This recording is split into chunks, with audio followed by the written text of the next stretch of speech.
Before diving into this story, hit that like button, drop a comment below, and subscribe, because here, every story is a new emotion you won't want to miss. Juliette Hayes had never believed in fate, but the letter that arrived on an ordinary Thursday morning was enough to shake any doubt. The envelope was handwritten, sealed with deep red wax bearing an unfamiliar crest, a silver raven clutching a key. No return address. Just her name, Juliette Hayes, and the address she'd known for her whole life in suburban Portland. She stared at it for a long moment, fingers trembling, heart already pounding, because she knew what it might mean. She lived a simple life, bartender by evening shifts, graphic designer by day, modest apartment, small circle of friends, no family to speak of. Her parents had died when she was a child. She had only scattered memories and old photographs. Her only inheritance, if one should call it that, was her mother's wedding band, lost some years ago, and the sense that she was always missing something.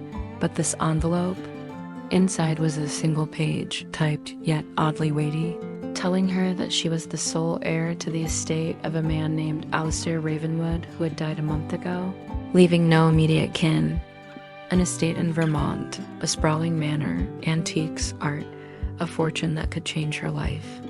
She was to travel there, arrive within a week, to hear the conditions of the will, to claim what was rightfully hers.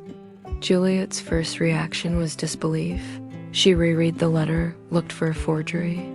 The writer, an attorney named Wesley Crane, assured her, in legal jargon, that all was above board. She tried to call him, but the number was disconnected. She Googled Ravenwood and found vague references, a family name in New England, somewhere between myth and newspaper blurbs about old money, but nothing recent. No photo, no news, no surviving Ravenwood heirs listed. It was as though the name had vanished, except now Juliette. That night, sleep evaded her. Her small apartment seemed suddenly too small, too ordinary. She imagined rooms with dark wood, silver frame portraits, enormous windows overlooking snowy woods, secret corridors.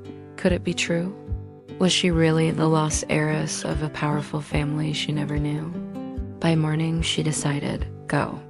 Even if it was a trap, even if it was a mistake.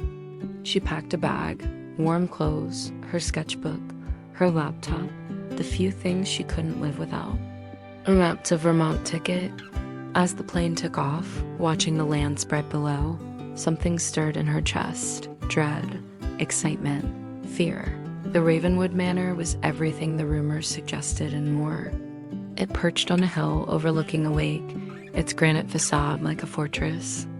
Gargoyles above the arches, ivy crawling up stone walls. The main gate, an iron-wrought raven in mid-flight, the same emblem from the wax seal. She rang the heavy doorbell. Inside, a tall man with angular features, dark hair streaked with gray, in a tailored suit introducing himself as Wesley Crane, the lawyer. His eyes were calculating, but polite. He welcomed her in, offered tea, led her through long hallways lined with ancestral portraits, some nearly unrecognizable, some eerily like her mother. Wesley explained the terms. Alistair Ravenwood had stipulated in his will that Juliette must live in the manor for exactly 30 days. Abide by his rules, no selling of property, no visitors without approval, and prove she can manage the estate, maintain its upkeep, oversee staff, keep the estate solvent. If she fails, the inheritance passes to a contingent heir, a person named Marcus Ravenwood, supposedly Alistair's nephew. Though very little is known about him, Juliette felt the weight of every word. She also felt something else, attraction, not yet fully understood, because Marcus Ravenwood arrived that afternoon. Dark-haired, intense, eyes sharp. He seemed annoyed that she was here, condescending even, but also intrigued. He had been expecting to claim everything himself until this unknown woman appeared. Their first meeting was icy. Marcus insisted the stipulations were ludicrous. Juliette countered, then prove a better case. Sparks flew, arguments about history, responsibility, about whether someone who never knew the family could genuinely earn belonging. Marcus accused her of being a fraud, of being planted. Juliette accused him of greed, of assuming he is entitled because of a name. The staff looked on quietly. The manor itself creaked and breathed, as if alive. That night, Juliette explored. She found a hidden library behind a sliding bookshelf, shelves lined with old journals, letters, drawings. One journal was hers her mother's dated decades ago, with sketches of the manor, of rooms she had only seen in dreams. Another was Alistair's, describing a secret, a vault beneath a lake house that held something dangerous. Something someone killed for. The journal entry stopped mid-sentence. Juliet's heart hammered. She wondered, was she always supposed to discover this? Was her mother connected to Ravenwood, not just by blood, but by knowledge that had made her a threat? Marcus caught her in the library. He demanded to know what she was doing. She showed him the journals. He looked shaken, then defensive. "You shouldn't have seen that," he whispered. Then he turned away. For the first time, Juliette saw fear in his eyes. The next day, the snow came heavy, the kind that muffles sound. Juliette awoke to discover that one of the portraits was gone, one with her mother's likeness. Panic. She searched. Staff claimed no knowledge. Marcus said he hadn't moved it. Wesley declined to comment. Outside, footprints in the snow leading toward the lake, disappearing. Juliette felt watched. That evening, over dinner, Marcus was kinder and olive branch. He said, "Whatever this is, they had reasons. If you want to prove yourself, I'll help you." Juliette hesitated. Can she trust someone who stood to lose everything if she won? Then Wesley handed her a sealed envelope. "From Alistair," he said, voice flat. The seal was the raven and the key. Juliet's hands trembled as she opened it. Inside, a key, and a note in Alistair's handwriting. "Find the heart of the lake. Only there will truth be revealed." Her pulse racing, Juliette looked up, meeting Marcus's eyes. He looked equal parts excited and terrified. The heart of the lake, what could that mean? "A boat awaits in the boathouse," says Wesley. She must leave tonight. She walked down toward the lake under moonlight, snow reflecting pale blue. The boat was small, wooden, creaking, just one oar. Marcus joined her, insisting he be her companion for safety. The water looked black, silent. She felt the chill of the night in her bones. They rowed toward an island in the mist, a small structure perched there. A gazebo, overgrown, carved stone walls. Inside, a chest, locked, weathered. Juliette looked at Marcus, first time trusting him a bit. She inserted the key. The lock clicked. Inside the chest was a single object, a ring, gold, with the raven and key emblem, and inside the lid, a folded portrait. Her mother, younger, happy, standing beside Alistair Ravenwood, smiling. Her mother was not just a stranger with the Ravenwoods. She was beloved by Alistair, maybe even more than that. Perhaps heir by design, not by accident. Then a shout from the shore. Wesley's silhouette. He raised a pistol. "Don't move," he said. Juliette froze, Marcus in front of her. She clutched the ring, her breath puffed in the cold air. Wesley's voice echoed, "That portrait was never meant for you. Return the ring and walk away, or you vanish." Juliette's heart pounded. Marcus stepped forward. The moonlight glinted on Wesley's gun. The cold mist swallowed Juliette's scream. Juliette's scream had barely left her lips before Marcus lunged sideways, tackling Wesley to the icy ground.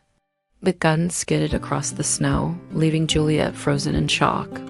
Her fingers still gripped the golden ring, emblem catching the moonlight. The lake water lapped quietly against the boat, as if it had been holding its breath for this moment. Marcus's eyes, dark and stormy, met hers. "Are you okay?" He shouted, voice tense but steady. Juliette could only nod, too stunned to speak. Wesley struggled beneath Marcus, his face pale, lips curling into a sneer. "You don't understand what you're meddling with," he spat. "This is bigger than you, than her, than anyone." "Then explain it," Juliette demanded, her voice shaking, though a strange courage surged from somewhere deep inside. She was no longer the passive girl from Portland. Not tonight. "Because I think it's about time I knew the truth." Wesley's eyes flicked toward the chest, toward the portrait of her mother standing beside Alistair Ravenwood. "That woman," he said, his tone bitter, "was the reason everything went wrong. She left behind secrets that could destroy the Ravenwood legacy. And now, you, Juliette, are walking right into them." Marcus tightened his grip on Wesley, forcing him to the ground. Juliette glanced at him, a mixture of fear and growing trust. She realized how much danger she had been in, yet how much her heart was racing, not from fear alone. Marcus's presence, protective and defiant, made her feel more alive than she had ever felt before. Suddenly, Wesley's phone rang. He hesitated, then answered. Juliette caught snippets of the conversation. Someone waiting. Someone powerful. Someone who would not hesitate to eliminate them all if the chest's contents were revealed. Wesley's expression hardened. They know she's here. They know the ring is found. The word sent a shiver down Juliette's spine. The ring was not merely a symbol of inheritance. It was a key, a magnet for danger, a link to a hidden power she had yet to understand. Marcus helped her steady her hands, and they moved back to the boat. "We need to get off the lake," he said quietly, almost tenderly. Juliette nodded, slipping into the boat beside him. Their shoulders brushed, and for a fleeting moment, the icy tension gave way to something warmer. Rowing back felt endless. The mist seemed thicker, almost alive. Shadows danced across the water, whispering secrets Juliette didn't yet understand. Her thoughts kept circling her mother. Why had she been connected to Ravenwood? Why had she left? And why now, decades later, was Juliette dragged into a game she didn't even know she was playing? When they reached the shore, the manor loomed above them like a dark sentinel. The windows glimmered with light, yet something felt off. A chill ran through Juliette's spine as she realized they weren't alone. Figures moved behind the trees, masked, silent, precise. Marcus immediately moved in front of her. "Stay behind me," he commanded. Juliette obeyed, her pulse echoing in her ears. They crept toward the main house, avoiding paths, watching the shadowed figures.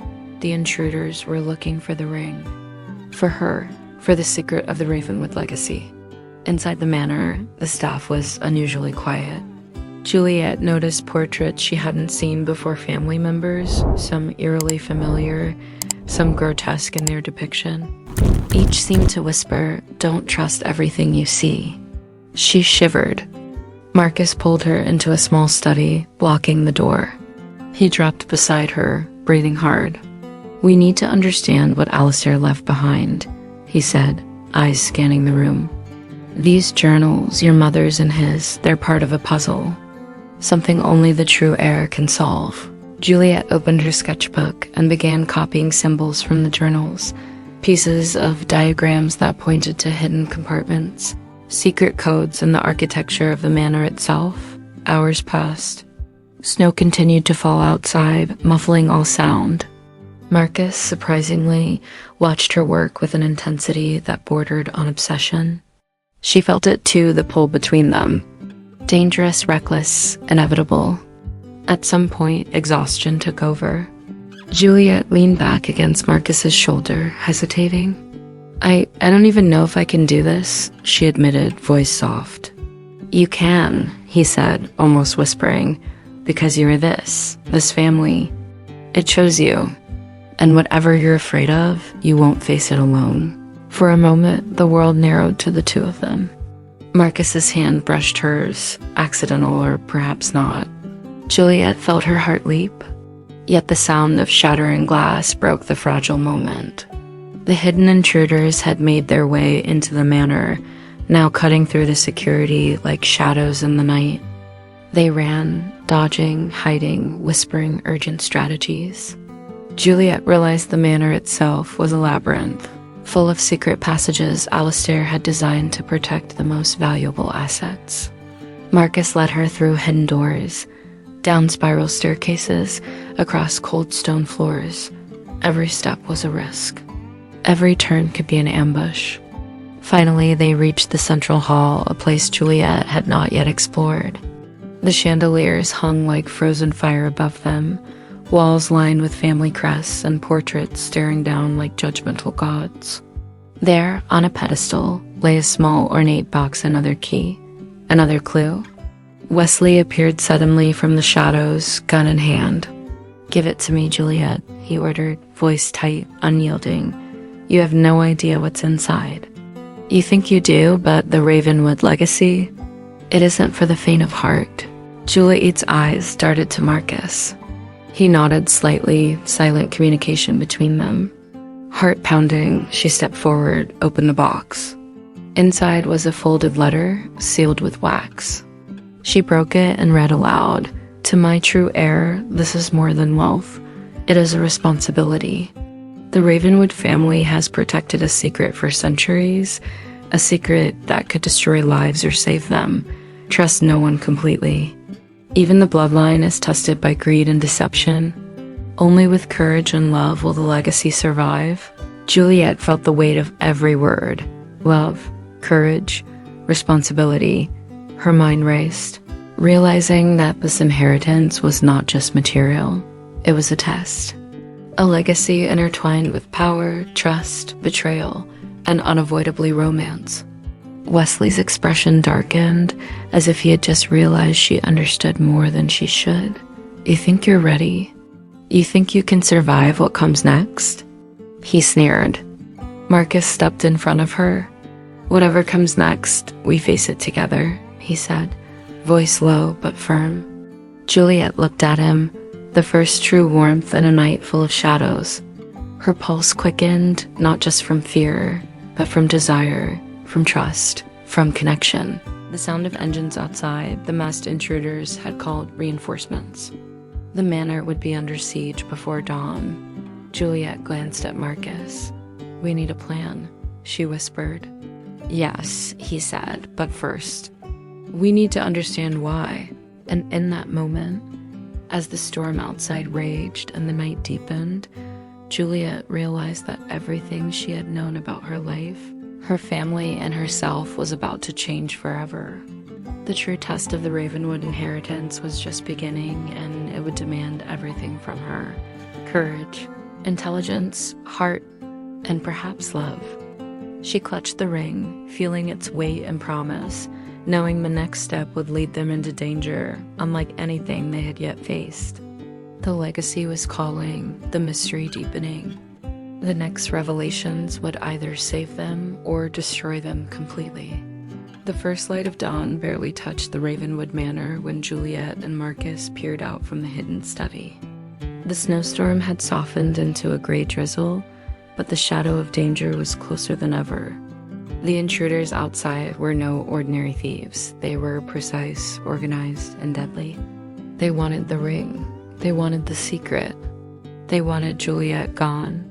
Juliette's hands trembled slightly as she held the golden ring. The symbol of the raven and key had never felt heavier. Marcus stood close beside her, his presence a steady anchor. "We can't run anymore," he said. "If they want the secret, we have to meet them on our terms." She swallowed hard. "And if we fail?" Marcus's eyes softened. "Then the legacy ends." "But we won't fail. Not together." Juliette nodded. The realization that the inheritance was not merely wealth, but a responsibility, and a dangerous one, settled over her. She was not just claiming a fortune. She was claiming a story, a family, a power, and now a duty. Together, they moved through the secret corridors of the manor, reaching the old family chapel, a room Juliette hadn't yet explored. Sunlight filtering through stained glass illuminated a massive stone pedestal at the center. Etched into the stone were runes she had seen in Alistair's journals, the same symbols her mother had drawn decades ago. She placed the ring on the pedestal. A mechanism clicked. The floor shifted, revealing a hidden vault beneath the chapel. They descended cautiously, torches flickering, shadows dancing on the walls. The vault was enormous, filled with artifacts, manuscripts, and chests stamped with the Ravenwood seal.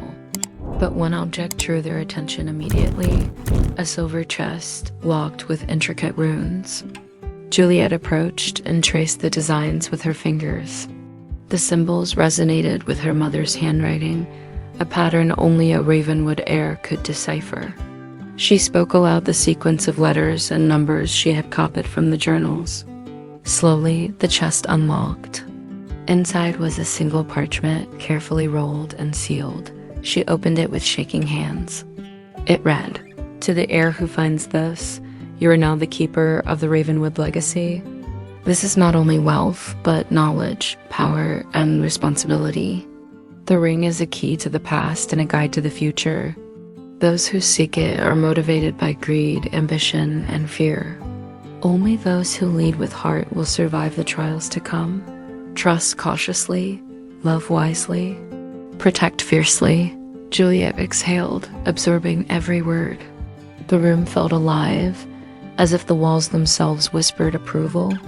Marcus leaned over her shoulder, eyes reflecting both awe and admiration. This is your inheritance," he said softly. "Not the fortune, not the titles, but you, your courage, your heart." The calm shattered abruptly. The intruders had breached the chapel. Wesley led them, gun raised, faces twisted in anger. "Step away from the chest," he barked. "The ring handed over, or you die." Juliet's mind raced. She realized that running or hiding would no longer protect the legacy. She had to confront them and protect it herself. Marcus moved beside her. "We do this together," he whispered.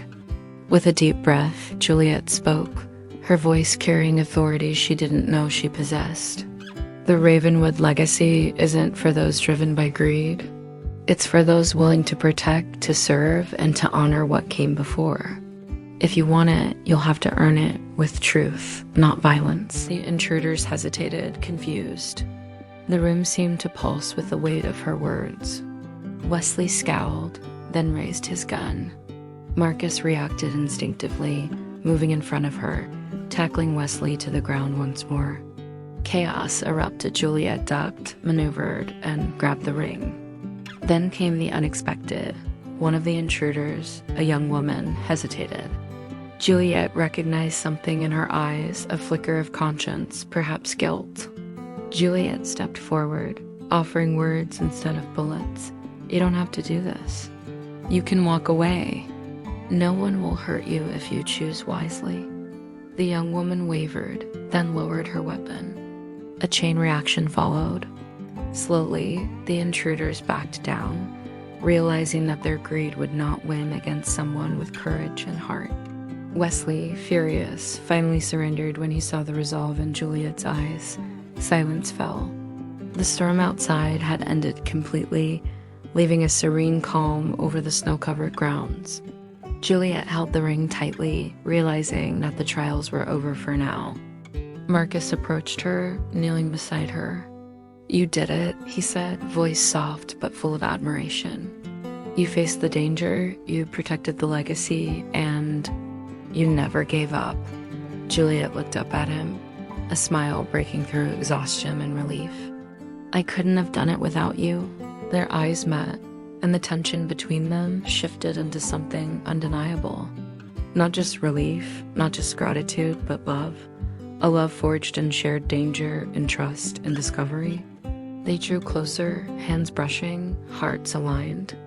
And for the first time in her life, Juliette felt fully seen, fully known, fully alive.